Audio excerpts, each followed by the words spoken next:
Crazy days. At the Munich Security Conference, Ursula von der Leyen seems to be more of a warmonger and unhappy about there being the possibility of peace in Ukraine.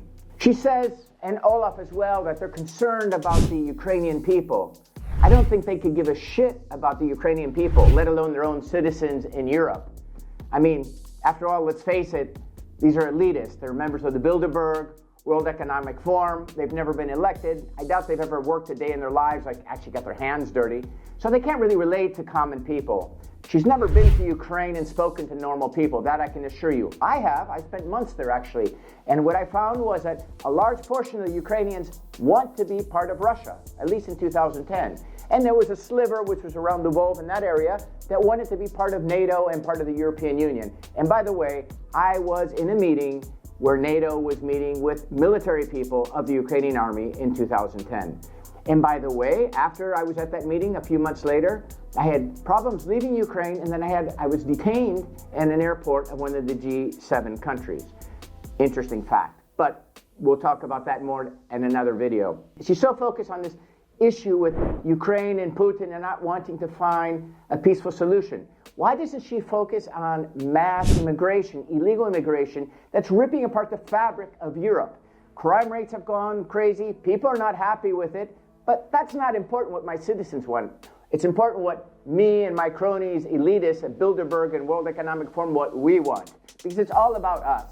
When you listen to the language and the way they speak, Olaf as well as Ursula, you can tell they don't give a shit about people. And I'm going to point this out to you. In fact, I'm going to prove it to you in just a moment. On top of it, she's very concerned with things like censorship. We're using things like DSI to control freedom of speech, to control the narrative so that nobody can speak out against them, because they really hate it when they get called out. So I might as well speak up now while I still can, because within a few more weeks, I doubt I'll be able to do so. They keep marking political groups like the one in Spain, Vox, as far right. They're not far right. Far right was like Adolf Hitler. Far right was like Mussolini. Maybe Franco was far right. But Vox, they're not far right. They have black people that is a spokesman. They have gay people. They have all kinds of people. They have all that diversity, equity, and inclusion in their political party. So you can't really call them far right. And as far as the AfD goes, I read through what their manifesto is. And my understanding is they're against illegal immigration and a little harsh on immigration, but I don't think they're far right. They're just labeling them, smearing them, slandering them, being a far right group. A far right group to me is, boots in the ground, kicking in doors, grabbing immigrants, chucking them in jail, putting them in work camps, and then when you're done with them, gassing them. That's far right. Far right does things like that. A right group that says, no, we're going to follow the laws and we're going to do the best in the interest of our citizens, that is not far right. It's right in more than one way, but it's not far right. But again, they want to slander because they want to stay in power because they have their own agenda. These people are not Democrats. These people do not believe in democracy. That's for certain. If you listen to the words carefully, what they're saying, they try to say pretty things. And what does evil do? Evil will always try to hide itself behind the face of something good. Evil will always try to look like it's something good, but behind it, it's much darker and much more sinister. So she's really concerned about DSA, censoring speech, freedom of speech, limiting all that. She's really concerned about that war in Ukraine keep going, because you got to get the money keep pumping out, If there's no money coming out, the corrupt machine can't be fed. And it's really important that money keeps coming, you know what I mean? There's something really, really stinky with this whole situation. That's a guarantee. If you actually look at all Ursula's policies, they're all focused on authoritarian and maintaining control of society. That's the bottom line. Now let's dive in and have a look at her nonverbals when Ursula is talking at the Munich Security Conference. But as I've already made clear, unjustified tariffs on the European Union will not go unanswered. And let me speak plainly. We are one of the world's largest markets. We will use our tools to safeguard our economic security and interests, and we will protect our workers, our businesses and consumers at every turn. Of course, we're ready to find agreements that work for all, to work together to make each other more prosperous and more secure. On the other hand, President Putin says he's willing to meet, but on what terms? It is up to him to demonstrate that his interest is not to prolong this war. It is up to him to show that he has given up his ambition to destroy Ukraine. And let me be very clear. A failed Ukraine would weaken Europe but it would also weaken the United States. When you look in her eyes are lifeless. There's no love in those eyes. What you see is somebody who's full of power, full of ambition, and full of corruption. Look in their eyes and you can see what I'm talking about. They're not the eyes of someone with love. It's the eyes of somebody who wants power and control. It's a scary thing. And this woman is not a puppet. This woman is one of the big boys, even though she's a girl. But nowadays, who knows? But anyway, that's aside the point. In this clip, she talks about tariffs will create inflation. That's bullshit. I studied economics. Tariffs will increase price, but it's a one-off increase. And it may affect several sectors and several industries, that's true. But it's not an ongoing inflation, as you have like when you print massive amounts of money, like we're having in Europe now, that every week I go to the grocery store and everything goes up about 5 or 10 cents nonstop. We have very bad inflation problems in Europe, but they don't talk about that. They try to hide that. But it's a reality. Hamburger meat used to cost me about €5 a kilo, 5 to 6.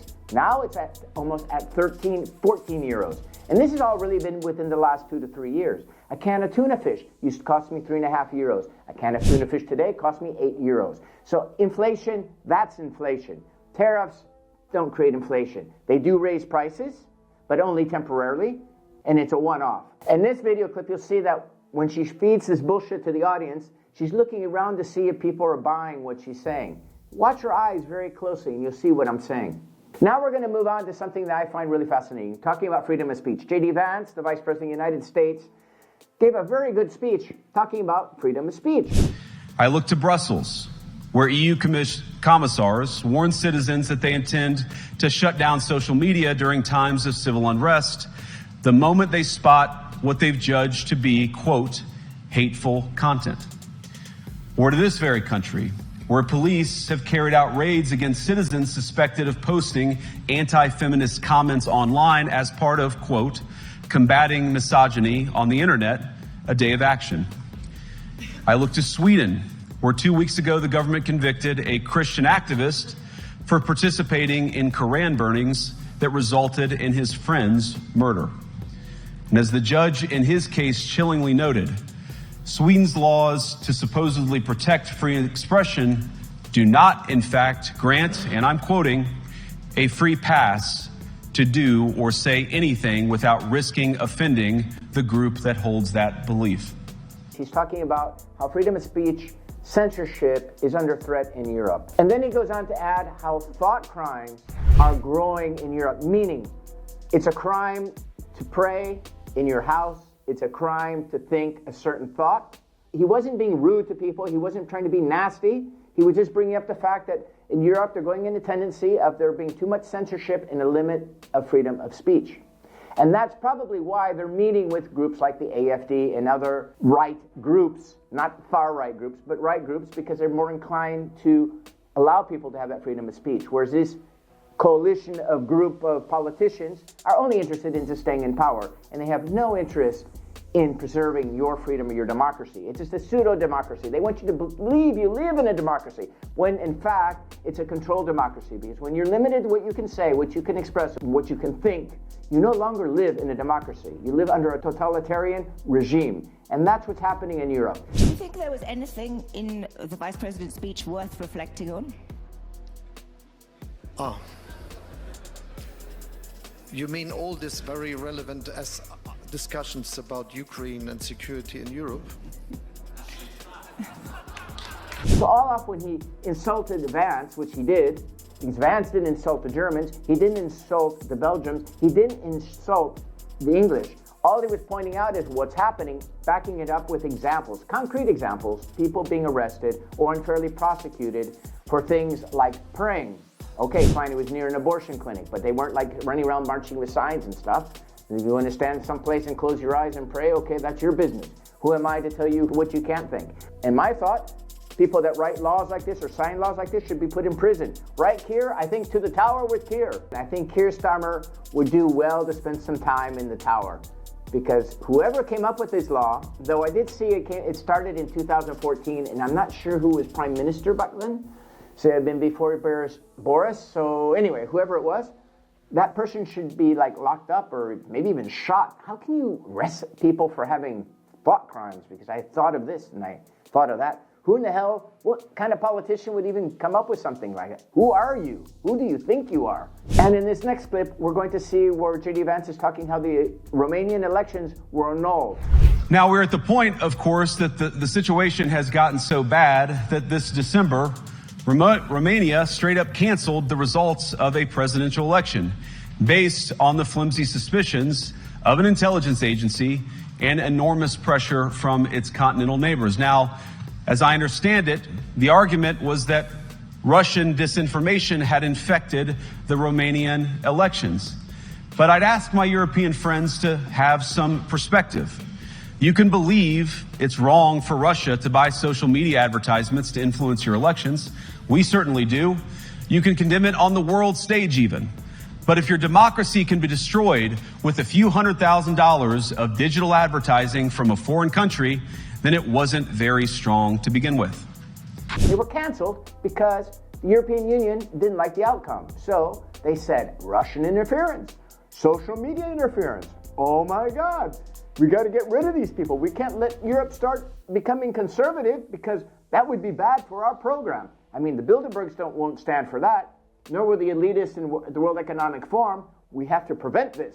Therefore, we must take decisive action now and stop this and nip it in the bud. And then this other last clip, which is a little off the topic, you see Olaf, he's asked about what if the Americans don't back them with the war in Ukraine and they have to go at it themselves just to keep the war going. It's unclear from the various comments from the Trump administration precisely what their approach is going to be towards Ukraine and towards Vladimir Putin. But one consistent theme seems to be a greater role for Europe, a less role for America in supporting Ukraine. If they take the radical end of that, which is really pulling back from any American support, is Germany, in particular, and Europe willing and able categorically to step up? I do not understand the United States administrations in this direction. So even what we heard from the defense minister, what we heard from many others, and also from the president, is that they will continue to support Ukraine. This was also what I learned from my talks I had with President Trump when we were discussing especially the situation in Ukraine. And everyone should know, and I think the United States administration knows, that it is also an important and necessary message to Putin that he cannot count on a reduction of the support, because otherwise he would not do the necessary compromises. He doesn't answer the question, which I found really interesting. Unfortunately, they don't have the power to keep the war going with Ukraine. And if they do, what would happen is the euro will plummet and it will ruin the economy. And that wouldn't fit in too well with their globalist agenda for the Bilderbergs and the Bilderbergs and the World Economic Forum. Although you never know, because they maybe have a plan B sorted out there. So I'd love to hear your thoughts, how you think this is all going to play out with Ukraine, with the DSA and the censorship, the freedom of press, the freedom of expression, the freedom of speaking, and even your freedom to think thoughts that you want to think. Business leaders, for more value, follow me.